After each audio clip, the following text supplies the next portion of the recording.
삼성시크릿 미리 보기로 이어가겠습니다. 이스토리의 정태근 이사 만나보시죠. 네, 반갑습니다. 오늘 또 여수 정보 한번 살펴보도록 하겠습니다. 오늘 아침 쪽 같은 경우는 테마가 좀 명확한 것 같아요. 그래서 일단 현대차 관련돼가지고 모트렉스 그리고 코리아 FT 먼저 한번 말씀을 드려보도록 하겠습니다. 일단은 아침 쪽에 자율주행 관련 종목들 시세가 상당히 좀 강했었는데 지금은 상승폭을 좀 많이 깎아먹은 상황이라 보시면 될 것 같습니다. 지금 화면에 보시는 모트렉스 차트인데 장 초반에 22%가량 상승폭을 확대했다가 지금은 12% 정도 상승 흐름이 좀 전개가 되고 있는 상황입니다. 아시겠지만 어저께 현대차 2024 인베스터 데이가 있었지 않습니까? 그래서 여러 가지 많은 내용들이 나왔었는데 어쨌든 앞으로 AI를 적용하게 되면서 자율주행의 어떤 개발 속도를 좀 더 빨리 하겠다 이런 얘기들이 나왔었고요. 그러면서 지금 레벨 3가 좀 쉽지가 않은데 레벨 4 수준까지 개발 그리고 적용까지 한번 해보겠다는 그 계획을 발표하게 되면서 시간에 걸해서 자율주행 관련된 종목들이 강세를 보였었고요. 그리고 그러면서 그 바톤을 이어받아서 오늘 장 초반에 모트렉스라든지 슈어소프테크라든지 이런 종목들이 전반적으로 강세를 보이고 있는 상황들입니다. 일단은 대량 거래 실려주고 있고 변동성이 나오고 있다는 부분도 좀 긍정적인데 이게 단발성으로 끝이 날지 지속이 될지 대한 부분들은 좀 고민을 해봐야 되지 않을까라는 말씀드리고 싶고 저는 어느 쪽이냐라고 여쭤보신다면은 저는 단발성으로 아직은 끝나지 않을까라고 말씀을 드리도록 하겠습니다. 거기에 대한 근거는 이유는 제가 점상에서 또 자세하게 말씀을 드리도록 할게요.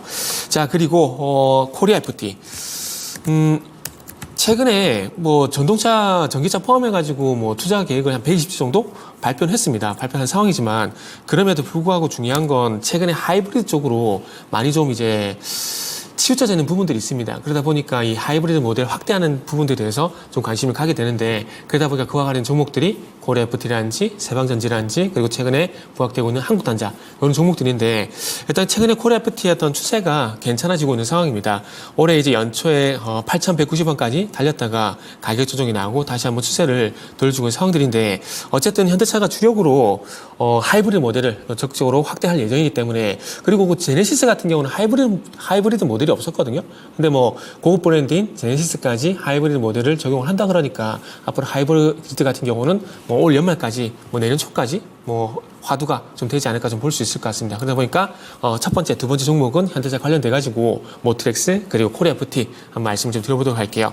자, 그리고 세 번째, 네 번째 종목은 바이오에서 좀 선택을 했는데 ABL 바이오, 유한양행 차례대로 이렇게 좀 말씀을 드릴 겁니다. 최근을 떠나서 올해 하반기는 바이오 계속해서 봐야 되지 않을까라는 말씀을 드려야 될 것 같아요. 일단은 지금 증시에 테마를 주도하고 있는 이슈는 미국 대선인데 헬스도 그렇고 트럼프도 그렇고 약가이나 바이오시밀러 이게 화두가 되고 있는 상황들이고 9월달 같은 경우에도 이제 미국 FDA에서 바이오시밀러 규제 완화에 대한 어떤 의견 수렴을 할 예정이기 때문에 계속해서 바이오 같은 경우는 이슈가 지속이 되고 있다고 보시면 될 것 같고요. 그 속에서 ABA 바이오와 유한양행을 선택한 이유가 뭐냐면 최근에 기술 수출 이슈가 있는 종목들의 흐름이 상당히 좀 괜찮습니다. 아시겠지만 유한양행 같은 경우는 시판 허가를 받았고 ABA 바이오 같은 경우도 지금 이제 기술 수출한 것들에 대해서 이제 개발을 이제 올해부터 진행할 예정이고 12월 달 이제 미국의 혈액학회가 예정이 되는데 여기서 혈액암, 임상 1회 이상 후속 데이터를 발표할 예정이기 때문에 아마 이런 것들도 최근 주가에 좀 긍정적으로 영향을 주고 있는 것이 아닌가 봐야 될 것 같아요. 최근에 주가 흐름을 보게 된다면은 7월 4일 이후부터 상당히 완만하게 안정적으로 우상을 하다가 오늘 처음으로 좀 변동성이 나온 거거든요. 근데 윗꼬리가 좀 달리고 있긴 하지만 그럼에도 불구하고 바이오가 화두가 되고 있고 기술 출이 또 바이오 섹터 내에서 이슈가 되게 된다면은 아마 추가 상승은 좀 더 가능하지 않을까라고 말씀을 드릴 수가 있을 것 같아요. 그리고 이어서 유한양행도 좀 말씀드려보게 된다면은 유한양행은 서두에 말씀드렸듯이 미국 FDA 쪽에 시판 허가를 받은 상황이죠. 그래서 그 이슈로 인해 가지고 주가가 8월 20일 날 반응했었다가 저는 좀 쉬어갈 줄 알았어요. 쉬어갈 줄 알았는데 아무래도 시장의 어떤 주도 테마는 바이오고 이 바이오 섹터 내에서 아무래도 그 기술출 이슈가 최근에 주목을 좀 받고 있다 보니까 유한양의 어떤 주가가 좀 가파르게 또 최근에 상승이 나오는 것 같아요. 그래서 어제 20%가량 상승이 나오고 난 이후에 오늘 현재 또 장초반 7%까지 상승이 나오게 되면서 최근에 계속해서 양봉이 추진을 하고 있는데 지금 자리에서는 조금 부담스럽다 봐야 될 것 같고요. 그래서 조금 전에 말씀드린 ABL 바이오가 좀 더 나아 보인다라고 말씀을 드릴 수가 있을 것 같습니다. 자, 그리고 다음은 신시웨이인데요. 최근에 그 딥페이크가 계속해서 이슈가 되고 있는 상황들입니다. 그러다 보니까 관련 종목들이 또 짧은 테마를 좀 형성을 하고 있는데 일단 전일 상한가 이후에 오늘 또 상승 출발했고요.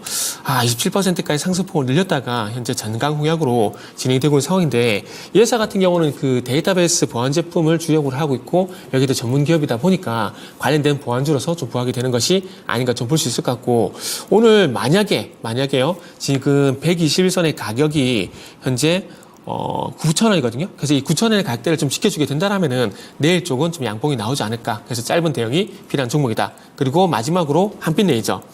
한빛레이저 같은 경우 그 8월달 들어서 아시겠지만은 전기차 화재 이슈가 발생이 되게 되면서 주목을 받고 있는 종목이라 보시면 될 것 같은데 산업부에서 배터리 관리 시스템 개발 고도화 지원에 대해서 예산을 248억 정도 편성했다는 이 얘기가 나오게 되면서 시간에 걸쳐서 강세를 보였었고 그 시간의 흐름을 아침 쪽에 이어가게 되면서 장 초반에 13% 정도 강세를 보이고 있는 상황입니다. 오늘 13%가량 급등이 나오고 있음에도 불구하고 거래량을 봤을 때는 앞전 상승과는 좀 차별된 모습이 나오고 있기 때문에 지금 구간에서는 추격 매수보다는 보유자 영역으로 대응을 하시면 좋을 것 같습니다. 네, 이렇게 미리 보기였습니다. 바로 이어서 10시 유튜브 토마토 증권통 채널에서 본편, 점상 본편을 함께 하실 수 있는데요. 여기에서 바이오 그리고 전기차 화재 관련된 종목군들이 오늘장 반도체의 빈자리를 메워주고 있습니다. 이런 종목 어떻게 봐야 될지 그리고 또 걱정 많이 하고 계실 반도체와 관련해서는 지금이 위기일지 기회일지 집중 조명합니다. 여러분들의 많은 관심 바랍니다. 그래도 장 초반보다는 낙폭이 줄어들고 있는 반도체주들의 움직임 가운데서 양쪽 지수가 거의 엇비슷하게 0.7%가량의 마이너스권 기록하고 있습니다. 남은 시간 조금 더 힘내보시고요. 지금까지 다양한 투자 판단에 대한 도움 말씀드렸습니다.